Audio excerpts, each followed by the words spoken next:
Hello everyone, welcome to my new blog. আপনাদের সাথে তো আমি আমার দিওয়ালির ফার্স্ট দিনের ব্লগটা শেয়ার করেছি, তাই আজ শেয়ার করব দিওয়ালির সেকেন্ড দিন আমরা কি কি করেছিলাম। ফার্স্ট দিন তো আমরা আমাদের এলাকার পুজো আর অষ্টমীর পুজোটা দেখেছিলাম, তাই সেকেন্ড দিন আমরা আমাদের পার্শ্ববর্তী এলাকা এবং আরও যেখানে যেখানে পুজোগুলো হচ্ছিল সেগুলো দেখার জন্য বেরিয়ে পড়লাম। আপনারা প্রথমেই যে প্রতিমাটা দেখলেন ওটা ছিল বেজপাড়া বয়েজ ক্লাবের প্রতিমা, আর এখন যেটা দেখছেন এটা বেজপাড়া গোল্ডেন ক্লাবের প্রতিমা। দেন আমরা চলে আসলাম ইউনিটি ক্লাবের পুজো দেখতে। এটা একদম গোল্ডেন ক্লাবের পাশেই। এক্স্যাক্টলি যশোরের অধিকাংশ পুজোই হয় বেজপাড়ার ভিতরে, আর পুজোর মণ্ডপগুলো একদমই পাশাপাশি হয়। এক মণ্ডপ থেকে আর এক মণ্ডপ only 2 or 3 minutes walking distance থাকে। দ্যাটস ওয়াই কোনো এক সাইড থেকে পুজো দেখা স্টার্ট করলে সিরিয়াল ওয়াইজ সব পুজোই স্মুথলি দেখা যায়। আমরা যারা যশোরে থাকি তারা দুর্গাপূজা থেকেও বেশি এনজয় করি কালী পূজাতে। তাই যারা যশোরের বাইরে চাকরি করে বা পড়াশোনা করে ওরা চেষ্টা করে দুর্গাপূজাতে না আসতে পারলেও কালী পূজাতে অবশ্যই আসার।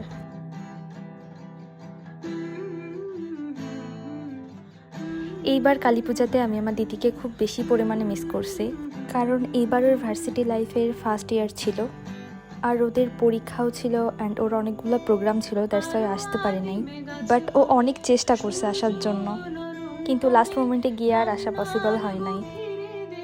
যাদের বড় দিদি আছে অ্যান্ড ওদের সাথে আমরা অনেক বেশি পরিমাণে ফ্রি, তারাই অনলি রিলেট করতে পারবে যে এই ফেস্টিভ্যালগুলো ওদের ছাড়া পার করা কতটা পেইনফুল। হোয়াটএভার, আপনারা এখন যে প্রতিমাটা দেখলেন ওইটা বেজপাড়ারই আরেকটা প্রতিমা ছিল, বাট ওদের ক্লাবের নামটা আমার মনে নাই। আর এখন যে প্রতিমাটা দেখছেন এটাও বেজপাড়ার একটা প্রতিমা, যদিও আগে এখানে কখনো পুজো হয়নি, এবছরই প্রথম।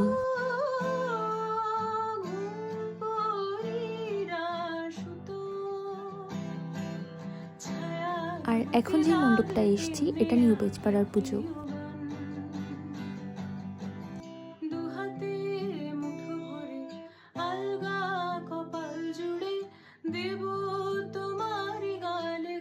দেন আমরা চলে আসলাম আবারও আমাদের এলাকায়, আর এখানে যথেষ্ট পরিমাণে ভিড় ছিল।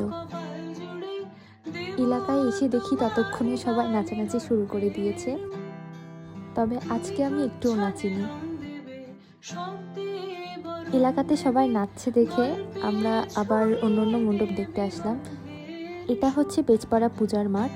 আপনারা যারা আমার আগের ব্লগটা দেখেছেন সেখানে আমি বলেছিলাম এই মন্দিরটা চেনে না যশোরের এমন কোনো মানুষ নেই।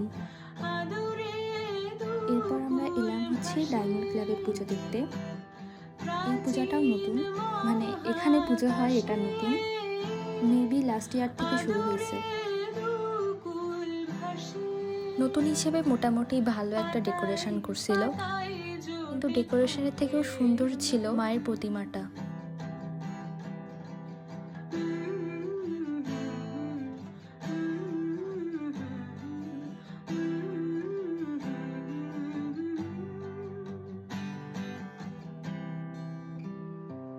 ওখান থেকে বেরিয়ে আমরা আসলাম একটা মুড়ি মশলার দোকানে, আর আমি ওখান থেকে নিলাম হচ্ছে চানাচুর মাখা।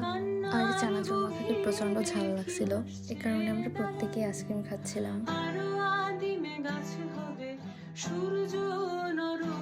এরপর আমরা আসলাম শহীদ সুধীরবাবুর কাঠগোলায়। এখানকার থিমও অনেক সুন্দর ছিল আর প্রতিমাটাও বেশ সুন্দর ছিল। এরপর আমরা আর একটা পুজো দেখার উদ্দেশ্যে যাচ্ছিলাম, আর যেতে যেতে বাবা আমাদের একটা বাসা দেখাচ্ছিল যেটা অনেক পুরাতন। আর বাবা বলছিল যে বাবা যখন একদম ছোট ছিল, মানে যখন বয়স ছিল 2 or 3 বছর, তখন বাবারা এই বাসাটাই ভাড়া থাকতো। আর আমিও বাবাকে বলছিলাম যে এখানে আমরা মাঝে মাঝে ছবি তুলতে আসতাম, স্পেশালি দোল খেলার টাইমে, কারণ ওই বাসার পাশেই একটা বড় মাঠ আছে, ওখানেই আমরা দোল খেলি। যাই হোক, এরপর আমরা নবজাগরণ ক্লাবের পুজো দেখে চলে আসছি মিঠোপাড়ার পূজা দেখতে। আর মিঠোপাড়ার পূজা তো সবসময় অনেক সুন্দর হয়, বিশেষ করে ওদের লাইটিং সবসময় ইউনিক হয়।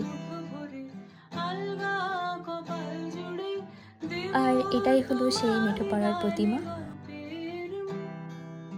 ওখান থেকে বেরিয়ে এই পাশে আরেকটা পুজো হচ্ছিল, এটা হচ্ছে শাহবাড়ির পূজার গেট, কিন্তু আমরা ওই পাশে আর যাইনি কারণ অলরেডি অনেক রাত হয়ে গেছিল। অ্যান্ড অ্যাট লাস্ট আমরা আবার এলাকাতে ব্যাক করলাম। এবার বাসায় যাবার পালা। আজকের ব্লগটা এই পর্যন্তই। কেমন লাগলো অবশ্যই কমেন্টে জানাবেন। দেখা হচ্ছে আবারও নতুন একটি ব্লগে। ততক্ষণের জন্য টাটা।